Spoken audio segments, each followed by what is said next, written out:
Government of Pakistan condemns the shameless acquittal and exoneration of all four perpetrators, including one Swami Asimanand, who publicly confessed being the mastermind of this heinous attack. Bharat Pakistan में दहशतगर्दी में मुलव्वस है। अफगानिस्तान से धमकियां निहायत मायूस कुन हैं। तर्जुमान दफ्तर खारजा ताहिर हुसैन इंदराबी की सहाफ़ियों को हफ्तावार ब्रीफिंग। कहा, अफगानिस्तान से धमकी आमेज बयानात को सख्ती से मुस्तरद करते हैं। पाकिस्तानी सिक्योरिटी फोर्सेज अपने अवाम के तहफ़्फ़ुज़ के लिए चौकस हैं। अफगान सरजमीन पर दहशतगर्दों को मैसर आज़ादी का खात्मा चाहते हैं। अफगानिस्तान अपनी सरजमीन को दहशतगर्दों के हाथों दीगर ममालिक के खिलाफ इस्तेमाल होने से रोके। इसराइली इक़दाम खित्ते में अमन के लिए खतरा हैं। अमीर कतर रवां साल के आखिर में पाकिस्तान का दौरा करेंगे। वज़ीर आज़म शहबाज शरीफ ने अमीर कतर की दावत पर 2 रोज़ा दौरा किया है।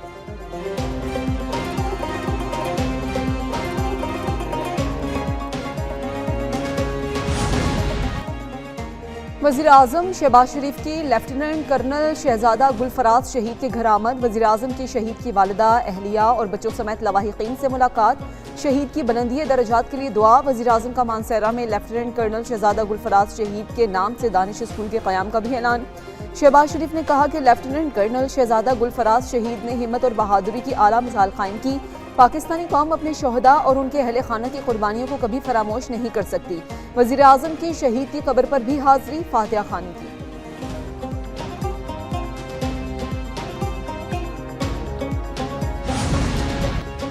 टैक्स हुकाम किसी भी वक्त बगैर पेशगी नोटिस के किसी भी जगह छापा मार सकते हैं। विफाकी आईनी अदालत में जस्टिस आमिर फारूक का टैक्स छापों से मुतालिक अहम फैसला जारी। फैसले के मुताबिक छापा मारने के लिए टैक्स दहिंदा के खिलाफ पहले से कोई केस चलना जरूरी नहीं। विफाकी आईनी अदालत ने बगैर केस के छापा गैर कानूनी होने की दलील मुस्तरद कर दी। कहा, पार्लियामेंट ने टैक्स हुकाम को कानून के नफाज के लिए वसी इख्तियारात दिए हैं। अदालत कानून में अपनी तरफ से कोई ऐसी शर्त नहीं लगा सकती जो पार्लियामेंट ने नहीं लिखी।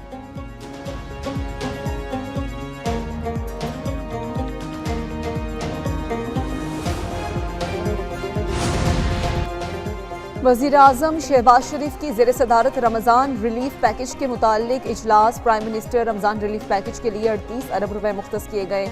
शहबाज शरीफ ने कहा कि इमदादी रकम 5,000 से बढ़ाकर 13,000 की। पिछले साल के कामयाब तजर्बे पर मबनी पैकेज की रकूम की तकसीम शफाफ तरीके से जारी है। डिजिटल वॉलेट्स के जरिए नकद माली मदद मुस्तहिक अफराद तक पहुँचाई जा रही है। ब्रीफिंग में बताया गया कि इस साल 8 रमज़ान मुबारक तक 64% मुस्तहिकीन को रकूम पहुँचाई जा चुकी। रमज़ान पैकेज में शामिल मुस्तहिकीन अब तक 11 लाख डिजिटल ट्रांजैक्शंस कर चुके हैं।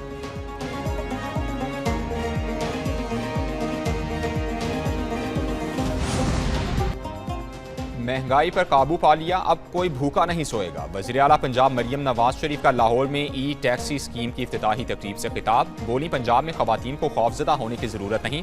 किसी ने खवातीन को नुकसान पहुँचाने की कोशिश की तो अंजाम याद रखे। ई टैक्सी स्कीम से खवातीन को रोजगार मिलेगा। सूबे की हर तहसील में ग्रीन बसें चलाएंगे। दूसरे सूबे में आवाम टूटी हुई ट्रांसपोर्ट पर सफ़र करते हैं। ई टैक्सी एक चार्ज पर 300 किलोमीटर तक चल सकती है। 6,90,000 रुपए देकर ये गाड़ी घर ले जा सकते हैं। मर्दों के लिए डाउन पेमेंट 50% और खवातीन के लिए 60% है।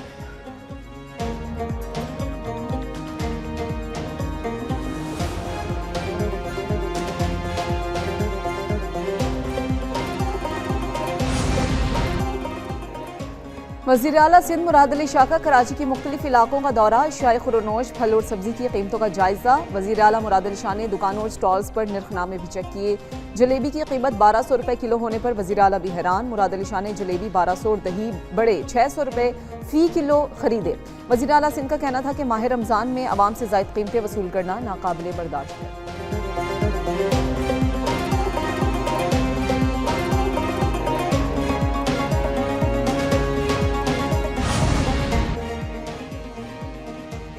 पीटीआई के सामने बानी के अलावा सब बेमानी है। खैबर पख्तूनख्वा हुकूमत बानी पीटीआई के लिए रिहाई फोर्स बना रही है। वजीर दिफा ख्वाजा आसिफ की तनकीद। कहा, पीटीआई दहशत गर्दों के खिलाफ जबान भी नहीं खोलेगी। ये शोहदा के जनाजों में भी शिरकत नहीं करते। पीटीआई के तमाम ग्रुप्स में हजारों इख्तिलाफात हैं। पीटीआई का इस बात पर मुकम्मल इत्तेफाक है कि बानी जेल में रहे। ये चाहते हैं बानी अंदर रहे ताकि बाहर बैठे यूट्यूबर्स का धंधा उरूज पर रहे।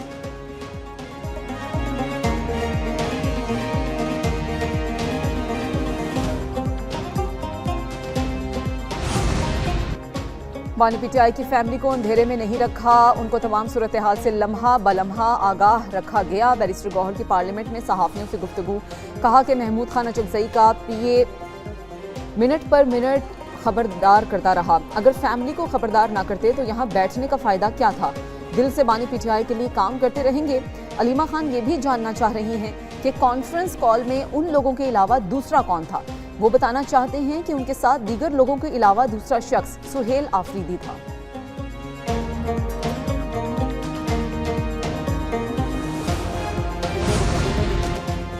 190 मिलियन पाउंड के सजा मुअत्तली की दरखास्तें 11 मार्च को मुकर्रर करने का हुक्म। इस्लामाबाद हाई कोर्ट ने बानी पीटीआई और बुशरा बीबी की सजा मुअत्तली की दरखास्तों की समाअत से मुताल्लिक हुक्म दिया। अदालत ने जल्द समाअत की मुतफर्रिक दरखास्तें मंजूर कर ली। चीफ जस्टिस सरफराज डोगर और जस्टिस आजम खान पर मुश्तमिल डिवीजन बेंच ने केस की समाअत की।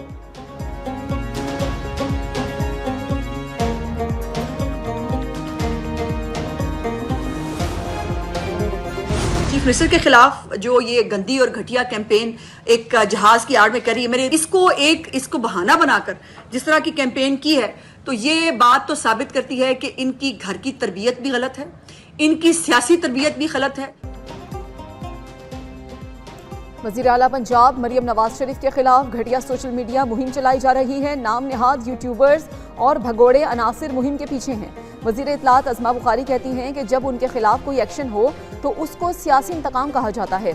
पीटीआई के ख्वातीन के अकाउंट से भी नाजेबा मवाद शेयर किया जा रहा है। वज़ीर आला पंजाब को मुहिम से कोई फ़र्क नहीं पड़ा, अल्लाह ताला इज्जत देने वाला है।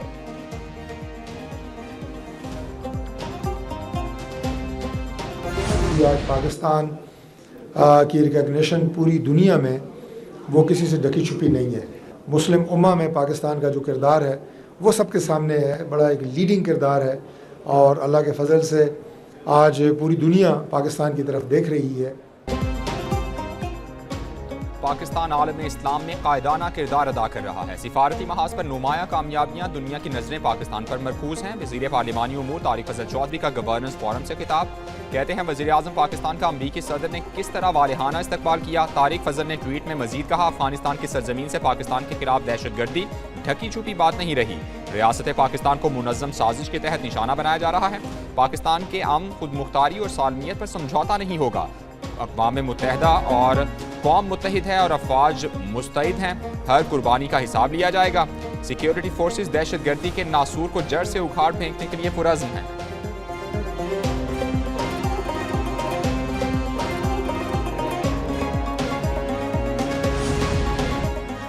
मजबूत और फाल पार्लिमान जमहूरियत और कौमी इस्तेहकाम की ज़ामिन है। हुक्मरानी सिर्फ पॉलिसी साजी नहीं, शफाफियत और अवामी एतमाद का जामे अमल है। चेयरमैन सेनेट यूसुफ रजा गिलानी का पाकिस्तान गवर्नेंस फोरम से खिताब, कामयाब फोरम के इनेकाद पर वजीर मनसूबाबंदी हसन इकबाल को मुबारकबाद दी। स्पीकर कौमी असम्बली सरदार अयाज सादिक ने कहा कि मजबूत पार्लियामेंट ही मजबूत जमहूरियत की बुनियाद है। आलमी तब्दीलियों के दौर में पाकिस्तान को मौसर और शफाफ हुक्मरानी की ज़रूरत है। कौमी असम्बली में दायरा जाती इस्लाहात का आगाज़ किया गया।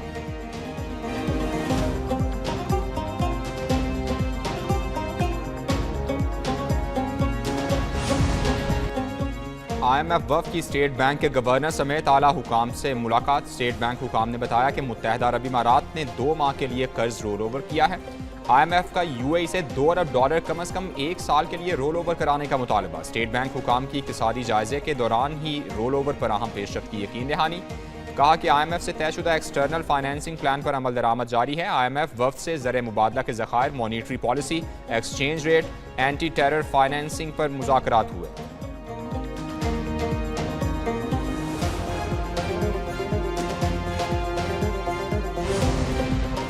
कभी शदीद मंदी, कभी जबरदस्त बुलंदी। पाकिस्तानी स्टॉक मार्केट में तेजी के रुझान पर कारोबार का इख्तिताम हुआ। 4 नफ्सियाती हदें बहाल हो गई।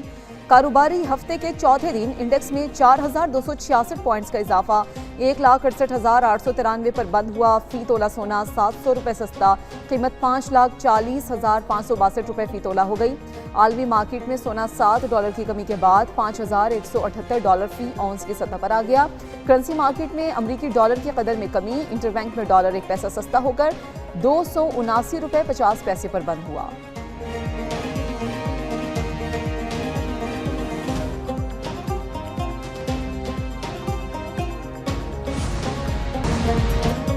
नायब वज़ीर-ए-आज़म इसहाक डार 2 रोज़ा दौरे पर सऊदी अरब में मौजूद। जद्दा में इस्लामी ताउन तंजीम की एग्जीक्यूटिव कमेटी का गैर मामूली इजलास।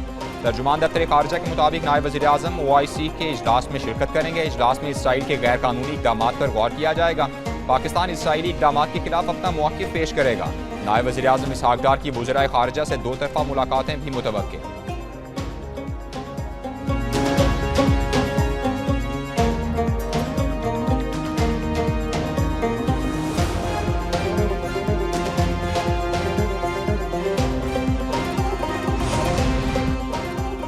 मोहसिन नकवी की 3 यूरोपीय वज़राए दाखिला से अहम मुलाकात। चारों वज़रा की रोम में गैर कानूनी इमिग्रेशन की रोकथाम के लिए कॉन्फ्रेंस में शिरकत। इटली, स्पेन और यूनान ने गैर कानूनी इमिग्रेशन रोकने के लिए पाकिस्तान की कोशिशों को सराहा। गैर कानूनी इमिग्रेशन रोकने के मुश्तरका हिकमत अमली पर इत्तफाक।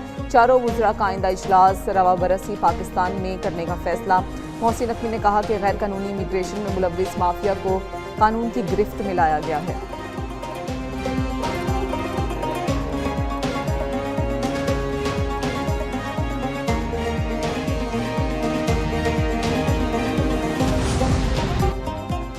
चीफ जस्टिस की ज़ेर सदारत मुल्क गिर अदालती इंफ्रास्ट्रक्चर इस्लाहात का जायजा इजलास हुआ। मुल्क भर की अदालतों और बार रूम्स की सोलराइजेशन पर पेशरफ्त का जायजा। एलामिया के मुताबिक पंजाब में 56 बार रूम्स की सोलराइजेशन मुकम्मल, 47 में काम जारी है। सिंध में 65 बार रूम्स और 92 अदालतों, खैबर पख्तूनख्वा में 51 बार रूम्स और 39 अदालतों की सोलराइजेशन जारी है। बलूचिस्तान के तमाम 35 सेशंस डिवीजन्स में सोलराइजेशन का अमल शुरू। चीफ जस्टिस ने कहा अदालती कारकर्दगी और इदारा जाती वक़ार के लिए बिला तातुल तवानाई की फराहमी नागुज़ीर है।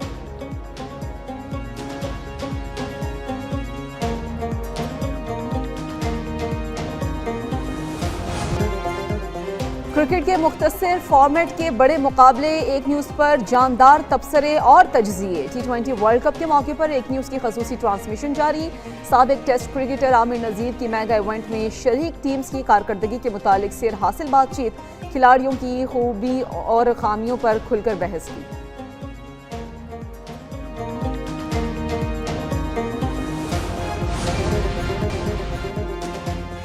इस्लामाबाद, रावलपिंडी और दीगर अजला में सर्च एंड कॉम्बिंग ऑपरेशंस जारी। पुलिस, रेंजर्स और CTG की कार्रवाइयों में कई अफगान बाशिंदों की गिरफ्तारी। ऑपरेशंस के दौरान गैर कानूनी मुकीम अफगानों की स्क्रीनिंग और जांच पड़ताल। मुख्तलिफ अजला में कार्रवाइयों के दौरान मजमूई तौर पर 18 गैर कानूनी अफगान बाशिंदे गिरफ्तार किए गए। इश्तिहारी मुल्जिमान के खिलाफ कार्रवाइयाँ की गईं। किरायादारी एक्ट के तहत मुकदमात दर्ज हुए। गैर रजिस्टर्ड अफगान बाशिंदों के खिलाफ बिला इम्तियाज कार्रवाइयाँ भी जारी हैं।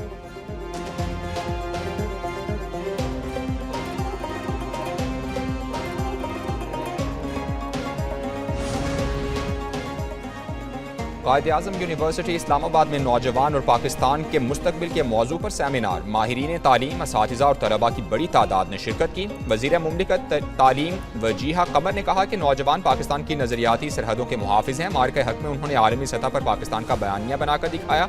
ये डिसइंफॉर्मेशन का दौर है, ज़्यादा जिम्मेदारी से काम करना और मसाइल का हल खुद ढूंढना होगा। सूबाई वज़ीर मोहम्मद खान ज़ारेन मक्सी ने कहा कि इख्तिलाफ राय जमहूरियत का हुस्न है। नौजवान नस्ल के नुक्ता नज़र को संजीदगी से सुनना ज़रूरी है। दीगर माहिरीन ने भी इंफॉर्मेशन और डिसइंफॉर्मेशन के फ़र्क पर इजहार ख्याल किया।